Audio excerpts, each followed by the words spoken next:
l'histoire du pauvre paysan et de son cheval blanc. Conte zen. Il était une fois un pauvre Chinois qui possédait un cheval blanc extraordinaire, ce qui rendait les plus riches du pays très jaloux.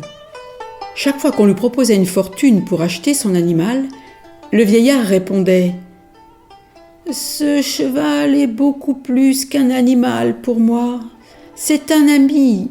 Je ne peux pas le vendre. »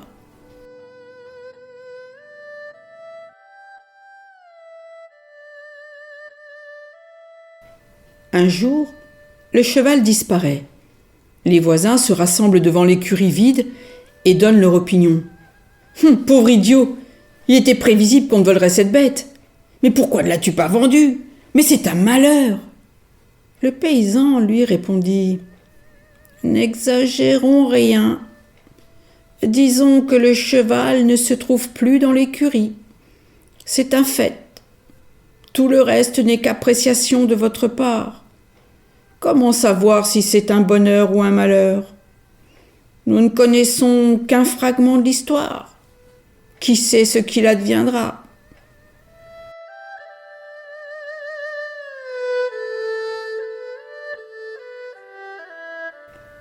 Les gens se moquent du vieil homme. Ils le considèrent depuis longtemps comme un simple d'esprit.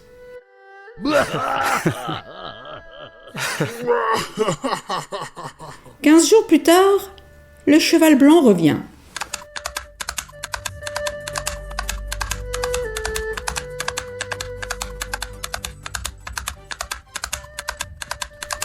Il n'avait pas été volé. Il était tout simplement parti prendre l'air. Et il ramène avec lui une douzaine de chevaux sauvages de son escapade.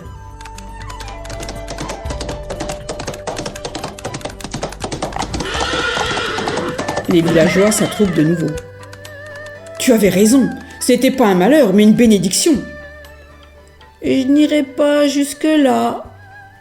Contentons-nous de dire que le cheval blanc est revenu.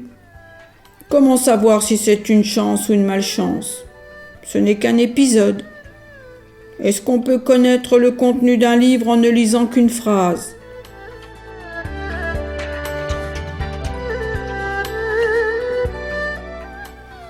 Les villageois se dispersent, convaincus que le vieil homme déraisonne.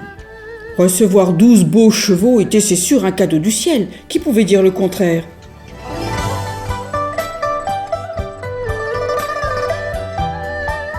Le fils du paysan entreprend le dressage des chevaux sauvages. L'un d'eux le jette à terre et le piétine. Les villageois viennent une fois encore donner leur avis. « Pauvre ami, tu avais raison. Ces chevaux sauvages ne t'ont pas porté de chance. Voici que ton fils unique est estropié maintenant. Qui donc t'aidera dans tes vieux jours? Oh là là là là, tu es vraiment à plaindre. Voyons, n'allez pas si vite. Mon fils a perdu l'usage de ses jambes, c'est tout. Qui dira ce que cela nous a apporté? Nul ne peut prédire l'avenir. » Quelque temps plus tard, la guerre éclate et tous les jeunes gens du village sont enrôlés dans l'armée, sauf l'invalide. « Vieil homme, » se lamentent les villageois, « tu as de la chance, tu avais raison. Ton fils ne peut plus marcher, mais il reste auprès de toi, tandis que nos fils vont se faire tuer à la guerre. Je vous en prie, ne jugez pas hâtivement. Vos jeunes sont enrôlés dans l'armée. Le mien reste à la maison. C'est tout ce qu'on peut dire. Qui sait si c'est un bien ou un mal?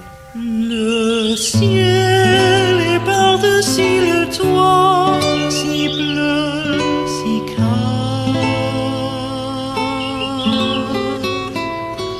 Un arbre par-dessus le toit berce sa femme.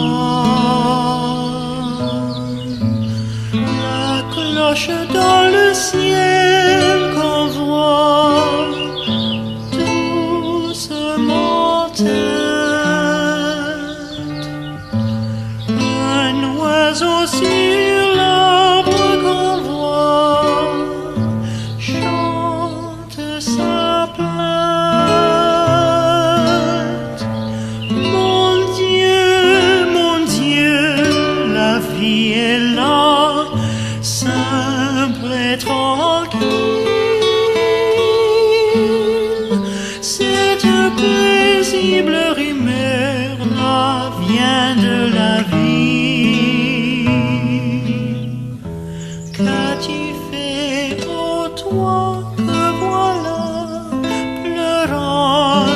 cesse. Dis, qu'as-tu fait de ta jeunesse?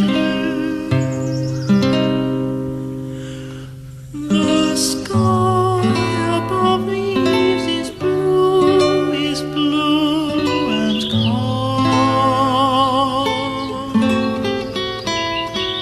The tree in spreading leaf sways its arms.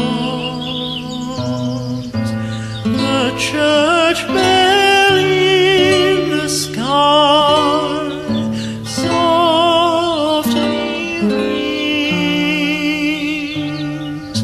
A bird perched in the tree, bittersweet sings. My God, true life is there, simple, serene.